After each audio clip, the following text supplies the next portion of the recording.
नैनीताल से थोड़ी से पीछे आएंगे तो आपको एक जगह एक अच्छा प्राकृतिक दृश्य दिखेगा, जिसमें झरने होंगे, ऊंचे पहाड़ होंगे।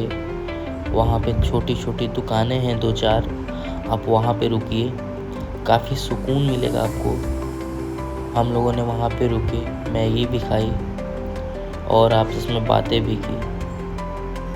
काफ़ी सुकून मिला वहाँ पे। चारों तरफ ऊंचे ऊंचे पहाड़ और हरी हरी वादियाँ, पूरे पहाड़ हरे पेड़ों से भरे थे और देवदार के ऊंचे ऊंचे पेड़ मानो पर्वत की ऊंचाइयों से वो बराबरी कर रहे थे एकदम। इसी जगह हमें एक अंकल मिले, जो कि वो हम लोगों की भाषा शैली जानकर यह पूछने लगे कि आप कहाँ से हैं। तो हम लोगों ने बताया कि हम लोग तो बनारस से आए हैं, और वो भी बनारस के ही थे। और वो उन्होंने बताया कि मैं पांडेपुर से आया हूँ, जो कि मेरे मामा का घर है। तो मैंने उन्हें बताया, तो वो पूछने लगे कि यहाँ पे कैसे। तो हम कहे घूमने आए हैं हम लोग। फिर उसके बाद उन्होंने बताया बाइक से। तो हम लोगों ने कहा नहीं, बाइक हम लोगों ने रेंट पे लिया है। आपको बता दें कि आपको साल भर में कुछ पैसे जोड़ के एक बार यात्रा ज़रूर करनी चाहिए। यात्रा करने से तनाव कम होता है, मानसिक स्वास्थ्य में सुधार होता है और आत्मविश्वास, स्वतंत्रता और आत्म जागरूकता जैसे गुण विकसित होते हैं। पहाड़ों में आपको भारी मात्रा में मिलने वाला नाश्ता या भोजन के वो में कहें तो मैगी है, चाय, मैगी और ब्रेड। यही चीज़ें हैं जो आपको हर जगह अवेलेबल मिलेंगी। और इन पहाड़ी भाई ने बहुत अच्छी मैगी बनाने की अलग कला है। आप खाइए, जाइएगा तो ज़रूर खाइएगा। नैनीताल से स्कूटी लेकर जब हम लोग निकले थे, तो उसके बाद काफ़ी जगह ऐसे झरने, ऊंचे पहाड़, ऐसे दृश्य थे जहां हम लोग खुद को रोक नहीं पाए। और वहां पे हम लोग रुके, विजिट किए और एक अच्छा सुकून, एक नेचुरल अनुभव प्राप्त किए।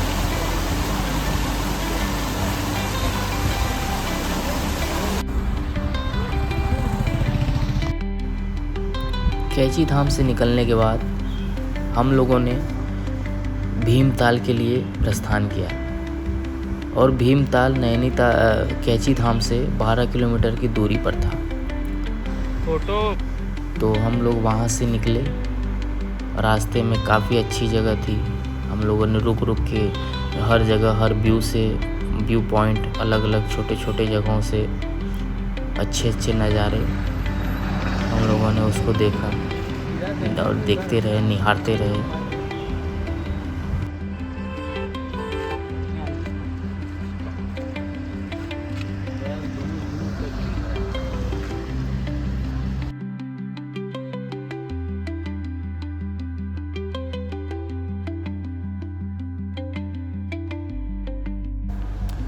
भीमताल जाने के रास्ते में तेज़ बारिश होने लगी, जिससे हमने गाड़ी पहले तो रोका, फिर उसके बाद हम लोग चलने लगे कि इन पहाड़ों में बारिश का मज़ा लेते हैं। पर ये कई बार ये ख़तरनाक भी हो सकता है। पर बारिश उतनी तेज़ नहीं थी, तो हम लोग चलते चले और नज़ारे का आनंद लेते रहे। अगर ऐसे रास्तों में बारिश तेज़ हो तो कभी भी आप चले ना, कहीं सुरक्षित जगह रुक के बारिश के बंद होने का इंतज़ार करें। जब हम भीमताल पहुँचे तो काफ़ी सुंदर नज़ारे थे। हम लोग देखते रहे और काफ़ी दूर तक था। इसकी गहराई लगभग 120 फीट है और ये काफ़ी दूर तक फैला है।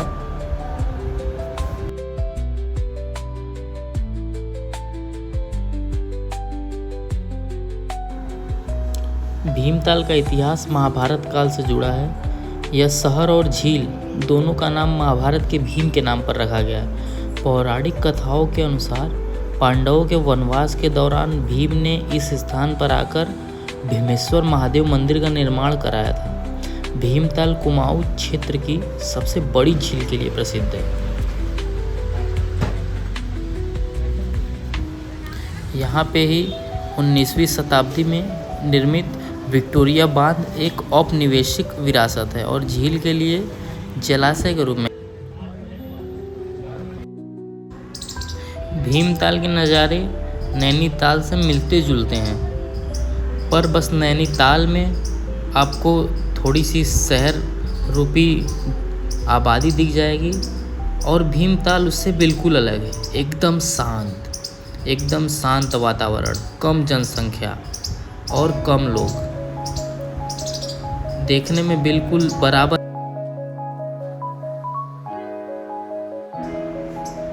इस भीमताल के बीचों बीच एक मछली घर बना हुआ है, टापू की तरह है। उसमें आप नाव से जा सकते हैं और यहाँ पे नाव राइडिंग भी कर सकते हैं, घूम सकते हैं और लगभग 80 से 100 रुपये के बीच में आपको वो पूरा भ्रमण करा सकते हैं। हम लोगों ने नैनीताल में नौका से पूरा भ्रमण कर लिया था, इसी वजह से यहाँ पे भ्रमण नहीं किया, लेकिन सब कुछ बराबर है। बस यहाँ पे आपको शांति मिलेगी, वातावरण एकदम शांत मिलेगा। भीमताल समुद्र तल से लगभग 1370 मीटर की ऊंचाई पर स्थित है।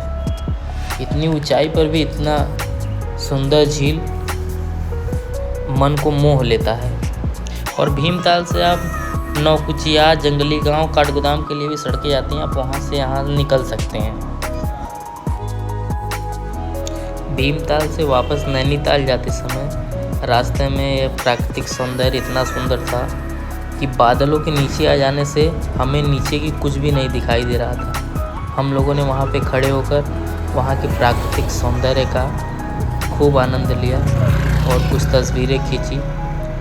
ऐसा वाकई बहुत ही कम देखने को मिलता है।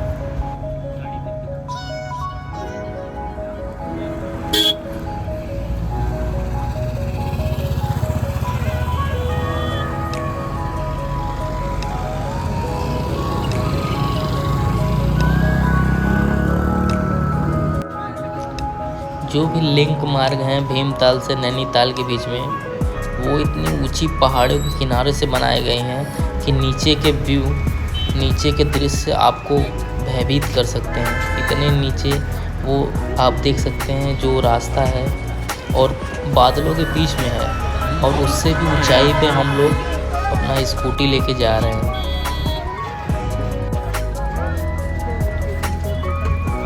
अगर कभी भी जीवन में घूमने का मन में विचार आए तो एक बार नैनीताल पूरा ज़रूर घूमें। गाइस हम लोग नैनीताल में आ चुके हैं। गाइस हम लोग सब कैची धाम वगैरह सब घूम लिए हैं, अब नैनीताल में आ चुके हैं। गाइस हम लोग, और आप देख सकते हैं बोट पे घूमने के लिए वेट कर रहे हैं।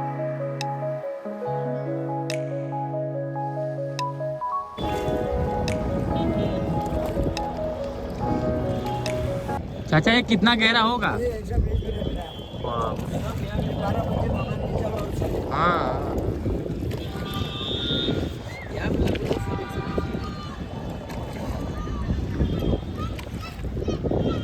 ये एक तरीके का डैम है। ये डैम नहीं, ये झील। झील, हाँ, ये सामने वो मैदान है, वो पीला, वो हरा वाला, ये सारे सब मैदान है, वो एक ही हरा वाला है। चाचा कभी सूखता नहीं होगा ना?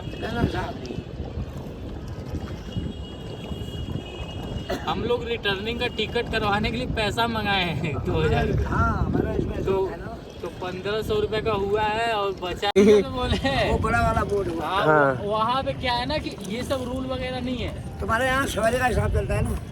हाँ, सवारी 150 रुपए, 150 रुपए में आपको घुमा देंगे, उस पार ले जाएंगे, और 100 रुपए दे देंगे तो पूरा घुमा देंगे। हाँ।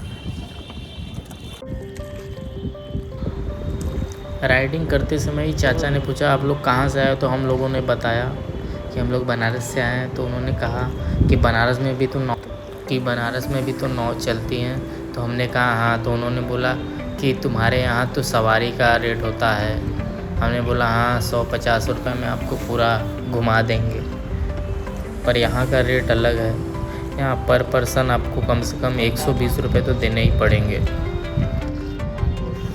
और यहाँ पे रूल्स है कि एक नाव पे सिर्फ 3 लोग ही जा सकते हैं, उससे ज़्यादा लोग नहीं जा सकते हैं, और तीनों के पास जैकेट होना चाहिए।